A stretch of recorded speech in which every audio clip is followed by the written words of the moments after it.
하나님의 말씀은 사도행전 2장입니다. 2장.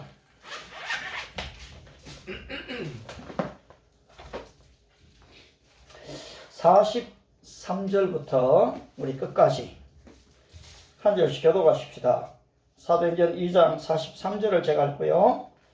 그 다음 여러분 읽으십시오. 사람마다 두려워하는데 사도들로 말미암아 기사와 표적이 많이 나타나니 믿는 사람이 다 함께 있어 모든 물건을 서로 통용하고 또 재산과 소유를 팔아 각 사람의 필요를 따라 나누어주며 날마다 마음을 같이하여 성전에 모이기를 힘쓰고 집에서 떡을 떼며 기쁨과 순전한 마음으로 음식을 같이 읽습니다.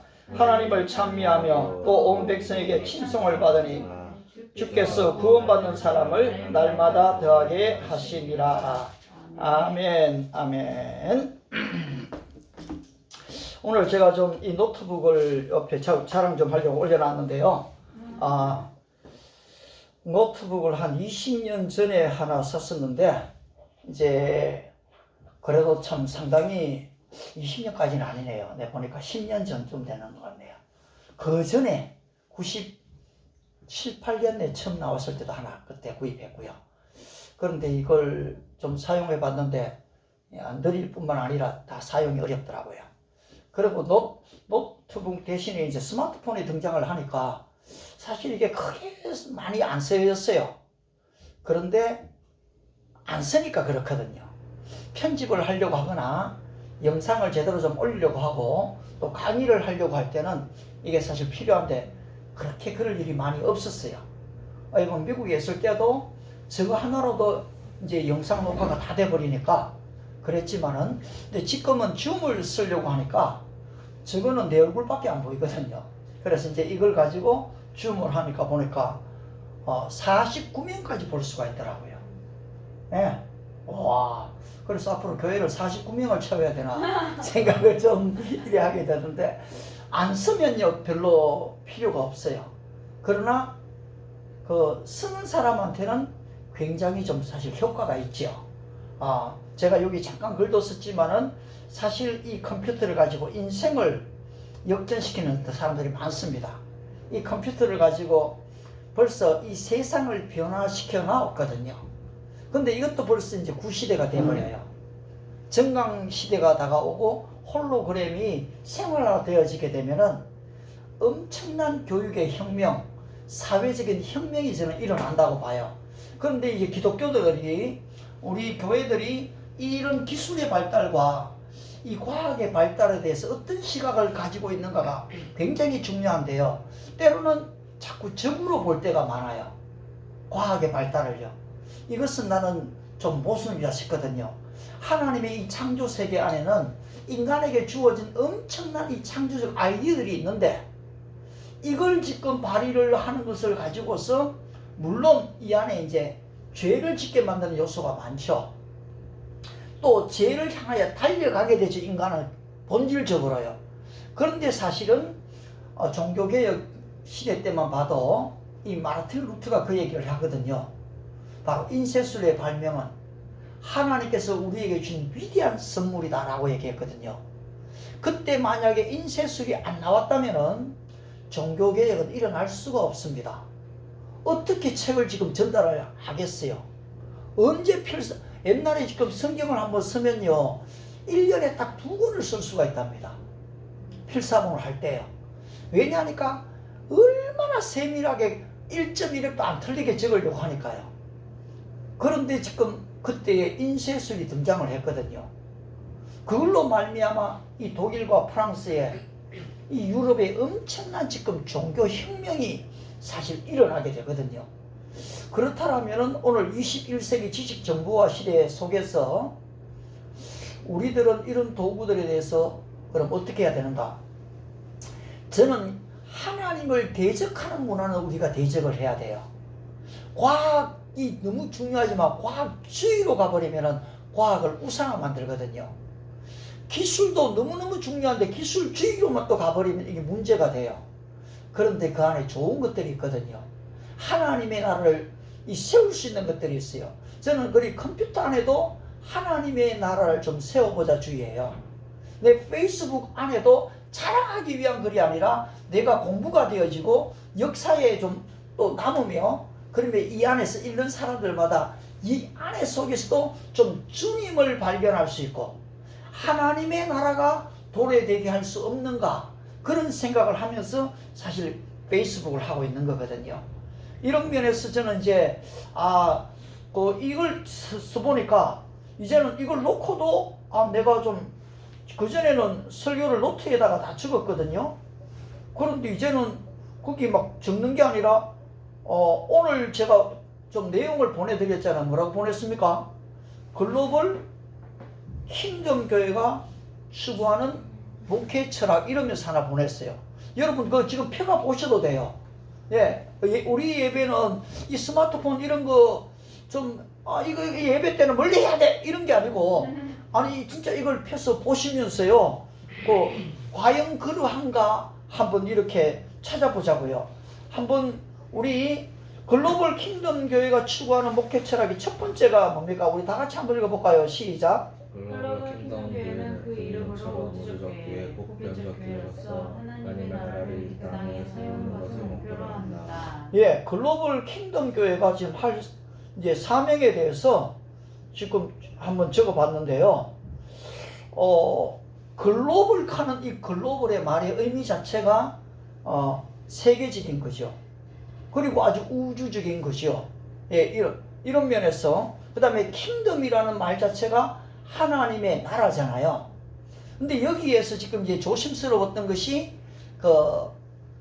여호와의 증인들이 이 킹덤을 많이 써요. 왕국 회관 이래 쓰잖아요. 근데 이단들이 좋은 걸 가져가 버렸다고 우리가 못 쓸 이유가 없는데요. 근데 오해되도 않기 위해서 이제 앞에 글로벌을 붙인 거예요. 또 시대 자체가 이 글로벌 시대니까요. 그래서 글로벌 킹덤 교회, 이게 사실 새로 만든 게 아니고요. 미국에 있을 때에 그 친구들하고 지금 이제 이걸 내가 이 얘기를 하니까 좋다고 하더라고요. 여러분들도 좀 좋습니까? 네. 글로벌 고맙습니다. 그렇게 받아주셔가지고. 예. 근데 이제 그 친구들하고 지금 페이스북에 대화가 되고 있어요. 내가 얼마나 감사한지 모르겠어요. 그래 여러분, 글로벌 교회가요 여기만 있는 게 아니고 미국에 또 있습니다.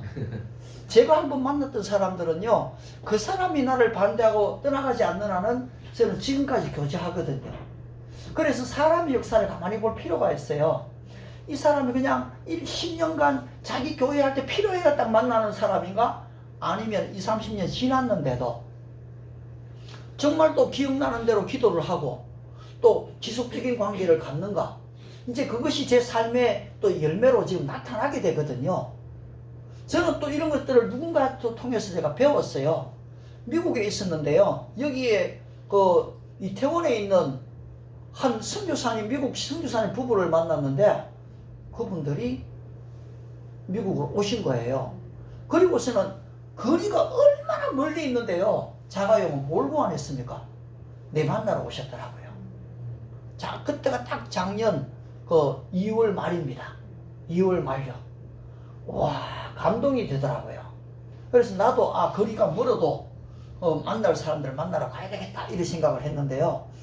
아무튼 지금 이제 이걸 가지고서도 그냥 지금 뭐 노트북을 들고 옛날에 그런 있잖아요.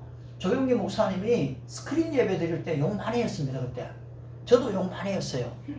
오래전 얘기입니다. 그런데 한 10년 지나니까요, 그렇게 예배 안 드리는 교회가 없더라고요. 다 사실 그렇게 예배 드리고 있었거든요. 그런데 지금 또 이 노트북이 등장됐을 때 좀 특히 제가 이동원 목사님, 지구청계 이동원 목사님 이거 탁 올려놓고 강대상에 뭐 저런 걸 올려놓고 뭐 저래 하나 솔직히 이제 그랬거든요. 근데 이게 시대가 늦어서 그런 거예요. 감각이. 근데 나중에 보니까 나도 또 그래 하게 되더라고요. 그리고 막 자꾸 적을 필요 없고 이미 한번 적어 놓은 걸 가지고 뭐 지금 클릭 하나만 하면 다 보낼 수가 있는데 그걸 또 이렇게 팍 적어가 또 종이에 적어 놓으면 또 분실하잖아요. 그렇게 한 것보다는 이것도 참 괜찮다 이래 좀 싶었고요. 그러면 두 번째 아니겠습니까? 한번 글로벌 킹덤 교회가 추구할 내용을 또 한번 다 같이 읽어볼까요? 시작. 글로벌 킹덤 교회는 선교적 교회를 근본으로 한다. 예, 뭐를 근거로 한다고요? 선교적 여러분 이 말 딱 들으면 좀 느낌이 어떻습니까? 뭐 선교적 교회가 아닌 게 있나? 다 선교적 교회지 그런 말 생각이 안 들어요. 그런데 사실은요, 이 말은 굉장히 중요해요. 대부분의 지금 현대 교회는 선교를 다 하려고 해요. 그런데 여러분 선교의 프로테지가 얼마나 될까요? 한 10% 됩니까? 한 5% 될까요? 우리 교회 재정에 10% 넘는 교회는 거의 찾기가 어려워요. 이제 특별한 교회들이 50%, 60% 하는 교회가 있더라고요. 또 좀 더 많이 하면 20, 30%도 하는 데도 있긴 있어요. 근데 보편적인 기준에서는 사실은 그 교회 재정의 5% 미만이거든요. 근데 이 선교적 교회는요, 그게 아니에요. 이 선교가 하나의 그냥 액세서리로 있는 게 아니거든요. 이 선교적 교회는 교회의 본질이에요. 어떤 교회의 부흥을 위한 어떤 방법론이 아니라는 거죠.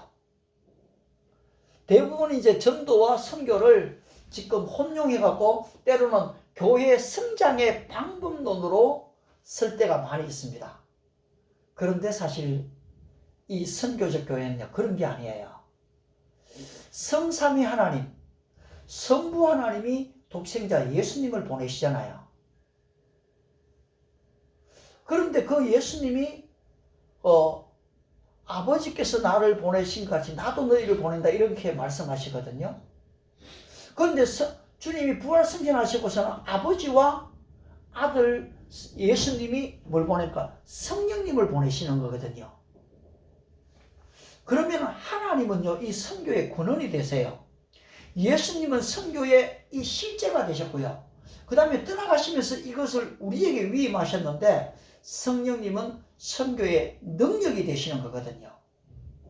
그런 면에서 이 선교적 교회라 하는 이것은요, 그냥 하나의 새로운 교회의 형태 이런 게 아니에요. 성경을 이제 조금 제가 거기 보면은 이제 선교적 신학적 배경도 그 안에 다 넣어놨는데요. 이제 페이스북에 여러분한테 그까지도 보내려고 하니까 자칫하면 하면 너무 아침에 일어나갖고 너무 피곤하게 목사님 좀 재밌는 거 주시지 이거 아침부터 뭐 이렇게 신학적인 내용을 보내면 이거 부담이 좀 될 수도 있지 않을까 싶어가 일부러 하나만 이제 보내긴 했습니다만은, 그런데 이제 이 전통적 교회들이 사실 잘 해왔습니다. 그렇지만은 이 전통적 교회가 가지는 한계가 있고요. 그 다음에 현실적으로는 이미 한계 상황에 와버렸어요. 이걸 인도에 35년간 이 선교로 갔다가 이제 거기서 선교를 마치고 영국으로 자기 고국으로 돌아왔는데요. 영국을 딱 보니까 그렇게 부흥됐던 교회가 영국의 선교지가 되어 있는 거예요. 그걸 바라보고서 이야, 이래서는 더 안 되겠다.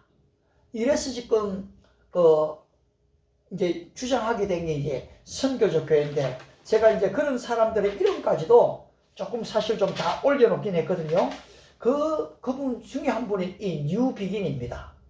이 뉴비긴이라는 분이 이제 이 선교를 주장하게 됐고요. 그런데 이제 신학적으로는 이 칼 바르트라는 분이 이것에 대해서 쫙 해내기 시작했어요.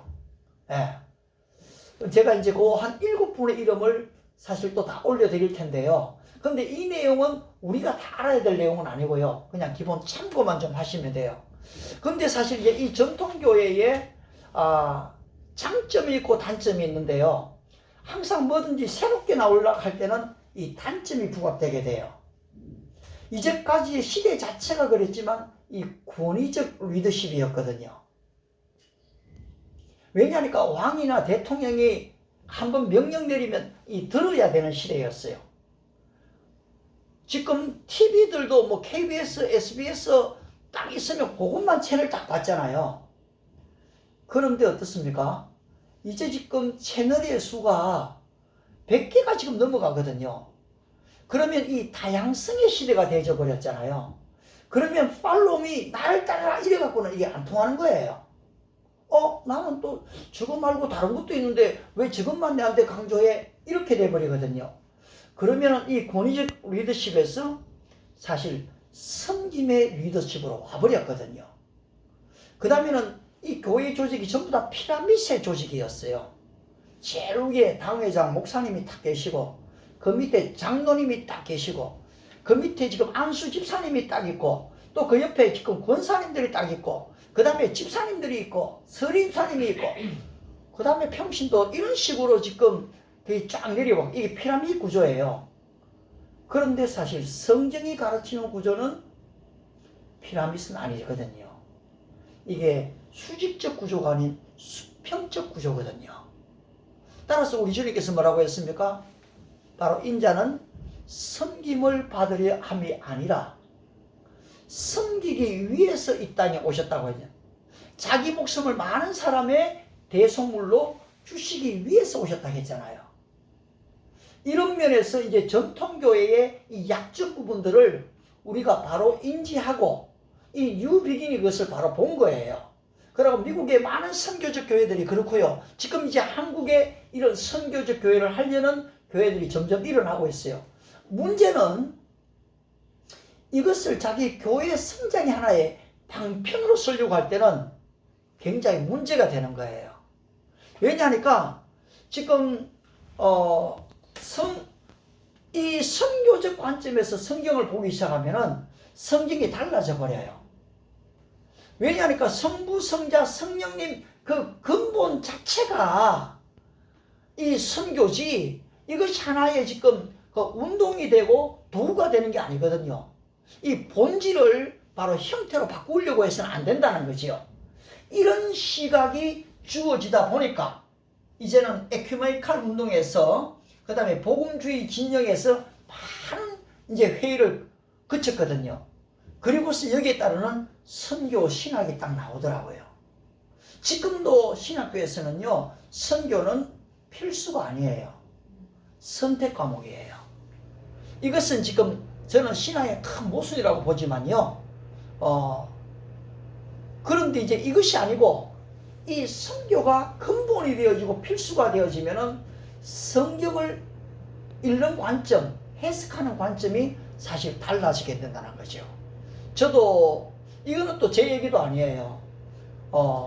지금 미국에 그래도 한번 갔다가 다행히도 한 분 그 집에 머무는 목사님이 내한테 책을 하나 줬는데요. 그 책을 읽고 제 마음이 바뀌어버린 거예요. 왜냐하면 그때 당시는 미국에서 LA에는 열흘 있고 그 다음에 비행기 티켓이 뉴욕으로 가도록 다 짜여져가 있었어요. 그것이 저의 원래 계획이었거든요. 그런데 그 집에 머무는데 한 7일째, 8일째 되는 날요, 그 책을 나한테 주셨어요. 그 내가 그걸 딱 읽고서는, 이건 뭐야? 내가 찾고 내가 볼락하던 교회들이 다 여기 있네? 이래 돼버린 거죠. 그래서, 안 되겠다. 또 연기시켜버렸어요. 비행기 티켓팅을 연기시키고, 여기에 내가 오히려 좀 더 오래 있어야 되겠다. 그래서 거기서 40일을 있고요. 그러면서 이제 각 교회를 다 이래 다녀보기를 시작한 거예요. 예. 윌로 클리닉 거기도 한번 가봤습니다. 또 한국교회도 가보고요. 그 다음에 특별히 감동받았던 교회가 타페스트리 하는 교회인데요. 타페스트리 하는 교회인데 이게 마치 모자이크 교회예요. 그런데 이 교회는 일부 예배가 9시에 있는데요. 젊은이들이 한 250명, 300명이 와요. 그 다음에 또 2부 예배가 10시 반, 11시경에 있는데요. 또 여기에 300명의 젊은이들 중심의 교회예요. 거기를 내가 한 석 달을 가봤거든요. 내가 굉장히 좀 지향하는 모습의 교회를 띄고 있더라고요. 여러분들이 나중에 유튜브에서 타페스트리 치고 또 들어가면 다 볼 수가 있어요. 그리고 목사님이 한국인이에요. 한국인이고요. 그 다음에 또 이분이 추구하는 것들을 목회처라고 이래 좀 다 듣게 됐어요. 그러다 보니까 한국에도 좀 이런 교회가 좀 있으면 좋겠다. 이 다민족 교회예요. 어떤 한 나라의 교회가 아니에요. 예. 그러다 보니까 이 젊은이들이 같이 모여가 찬양을 하는데 얼마나 찬양이 영광스러운지. 그리고 예배 자체도 목사 중심이 아니에요. 전부 다 인도들 앞에 찬양팀하고 다 평신도들이 진행을 하거든요. 목회자는 그냥 나와서 말씀만 전하면 돼요. 예. 그래서 이런 걸 보고서 이 방향이 바뀌었는데요. 아무튼 저는 기존 교회를 뭐 비난하거나 이러고 싶은 마음이 진짜 없어요. 그 교회가 잘하는 대로는 그대로 가게 하고요. 그러나 조금 더 젊은이들이 성경에 눈을 뜬 시각에서 이래 봤을 때에 과연 선교가 오늘 우리 한국교회가 액세서리인지 아니면 성경이 얘기하는 본질인지는 좀 이해를 하면 좋겠다. 그 생각은 동시에 가져요. 그러면 지금 킹덤 교회가 추구할 세 번째 내용이 여러분 뭐죠? 다시 한번 같이 한번 해볼까요? 시작. 킹덤 교회가 추구할 세 번째. 글로벌 킹덤 교회는 사도행전 교회를 모델로 한다. 예, 오늘 우리 본문인데요. 이 사도행전 교회잖아요. 이거는 우리 모든 교회들이 지향하는 사실 교회가 이 사도행전 교회입니다. 거기에 보면은 사도의 가르침을 받지요. 그죠? 그리고 이제 또 어떻게 합니까? 이때 교회가 가정교회입니다. 예. 그러면서 이제 점점 예루살렘 교회로 또 나가기도 하죠.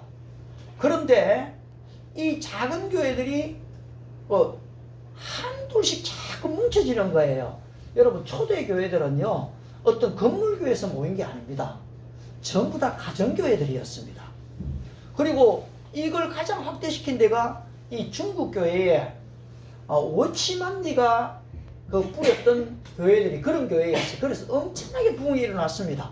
근데 문제는 그 다음에 윌튼 위슨이 형제교회를 만들면서 여기에 이제 문제가 생기기 시작하죠. 그러다 보니까 이제 가정교회가 굉장히 약화되어 버렸는데요. 근데 지금도 중국의 이 믿음의 교회들은 가정교회들이 엄청나게 많습니다. 근데 아무튼 지금 우리가 좀 추구하는 이 사도행전 교회는 지금 본문 2장에 나타나 있는 사도의 가르침을 받는 여기에서 단순히 지도자에게서만 배우는 걸 의미하지는 않아요. 사도에게 배운 사람에게 또 배우는 것도 얘기하고요. 그 다음에 또 다 신학을 한 게 아니잖아요.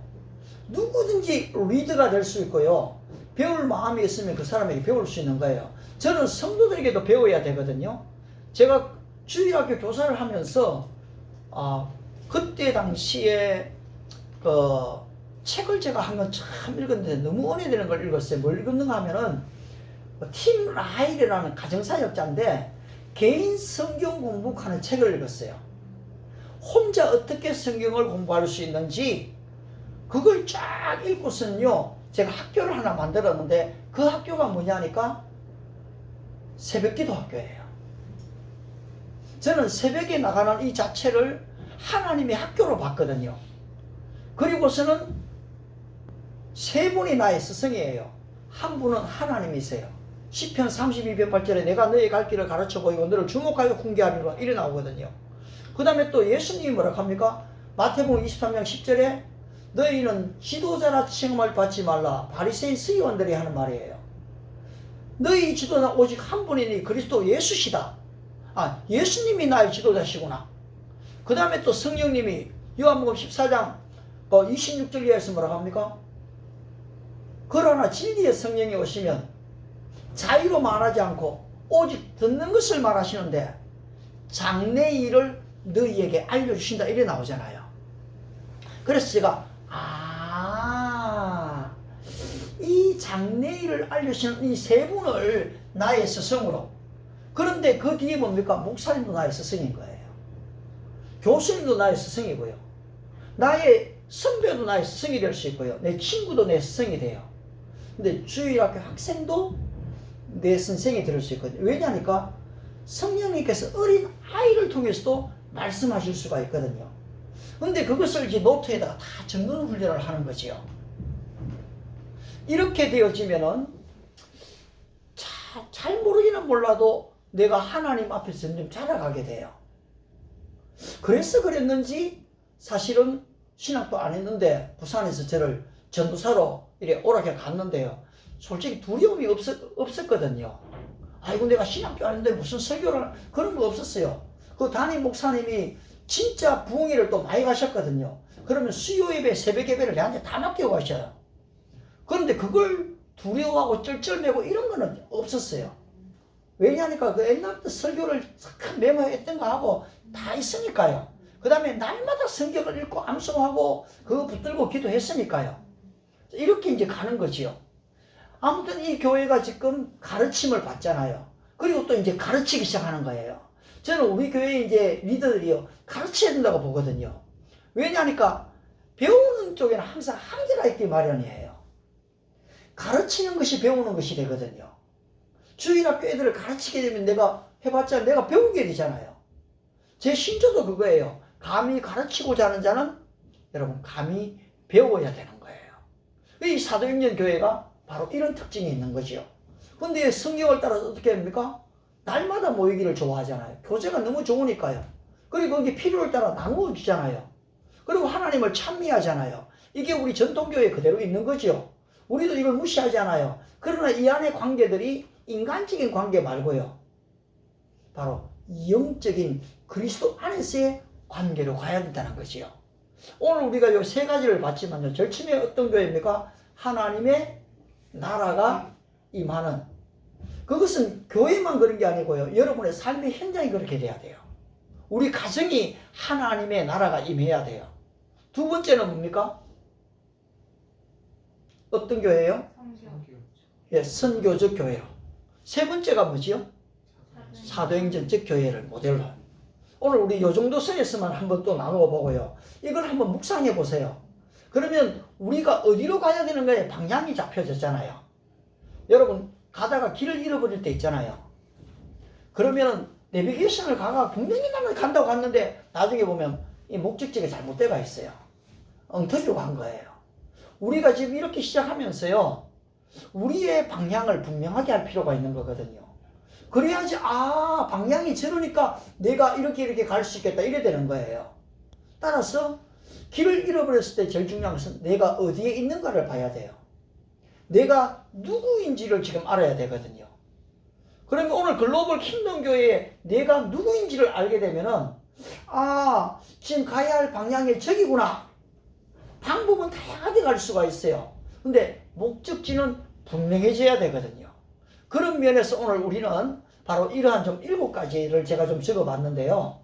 이거 절대적이지도 아니에요. 그러나 이런 방향을 가지고 우리가 나갈 때 하나님께서 우리 교회를 축복하시고 예배 가운데 영광이 임하고 우리 믿음의 식구들을 축복하시고 앞으로 오실 우리 또 믿음의 이 후진들에게 일으키실 역사를 기대를 합니다.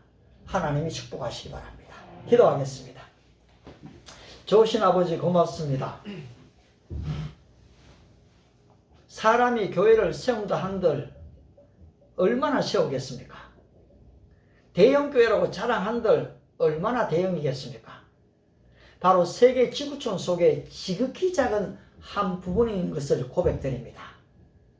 그럼에도 불구하고 다시금 여기에 글로벌 킹덤 교회를 세워주시는 것은 그래도 한번 하나님의 이 기뻐하시는 교회, 하나님의 뜻을 한번 이루어 보라는 하나님의 이 부르심이 있는 줄을 믿습니다.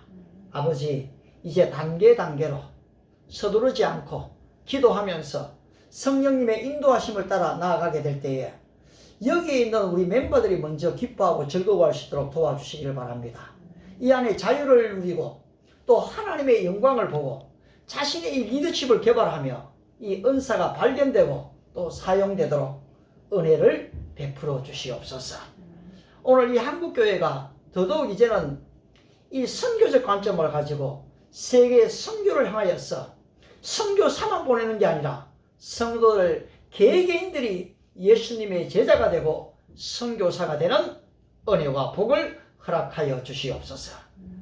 지금은 교회의 머리가 되신 우리 주 예수 그리스도의 은혜와 독생자를 이 땅에 보내신 하나님의 영원하신 사랑하심과 성령님의 감동 감화 위로 충만의 역사가 선교적 교회를 꿈꾸고 글로벌 킹덤 교회의 이 하나님의 뜻을 이루기를 소원하며 함께 동참한 우리 믿음의 식구들 머리 위에, 그 가정 위에, 직장과 생업과 장래 위에, 아울러 이 땅에 와 있는 우리 유학생들, 외국인 나그네들 머리 위에 이제로부터 영원토록 함께 있을지어다. 아멘.